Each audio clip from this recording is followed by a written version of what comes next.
A lady comes out of an uncompleted building, fanning under her legs, and with a look of discomfort, she was walking in pains. She turns to wave at the man who she was with in the building. He was waving at her, smiling and licking his lips lustfully, while adjusting his waist belt. She continued walking towards her daughter, who had been waiting for her.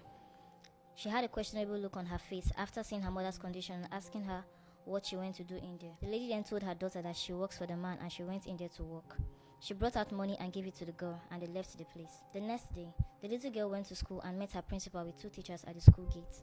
The principal inquired if she has paid her school fees, and the girl said no. Getting provoked, the principal asked her why her mother hasn't come to pay her fees, since this was not the only debt she has to pay, and that she has been owing for some terms. And this time, they were not going to let her in. The little girl cried and pleaded with him to let her in, but the principal shouted at her to go home.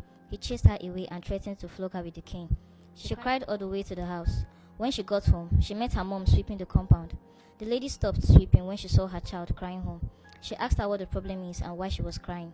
The little girl then told her mom that she was sent out of school because she hasn't paid her school fees. The lady consoled her and followed her to the school. On getting there, they met only the principal at the gate. The lady started pleading with the principal to let her daughter in, that she was going to bring the money soon. The man refused to accept her pleas, but instead he said that there is only one way for the little girl to go in, and that was to pay her fees, and she could do so either in cash or in kind. He said this while looking at her lustfully. She declined at first, but when she saw the principal would not change his mind, she had to accept to pay in kind since she has no money to pay. The principal was overjoyed and asked her to go with him to the car to sort things out.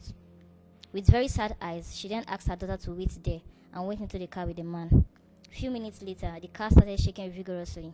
While this was going on, one of the teachers who was peeping through the gate and saw all what happened took out her phone and recorded everything on a video, unknowingly to them.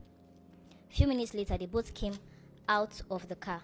The principal had a smug smile on his face and they both were adjusting their clothes.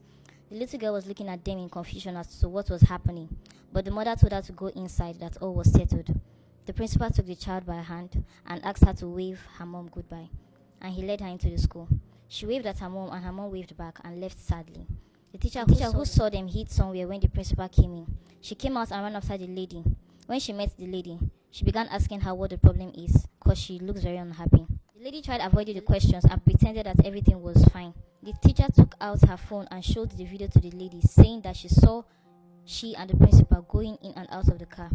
This time, the lady was shocked and told the teacher all what happened and told her why she had to do it. That since she has no money, the principal asked her to pay with her body or her child goes home, and she was left with no choice. The teacher got angry as to why the principal would degrade his status and stoop so low to exhibit such mannerless behavior. She then called the police and reported everything to them and gave them the school address. Minutes later, the police came and dragged the principal out and took him to the station to be continued.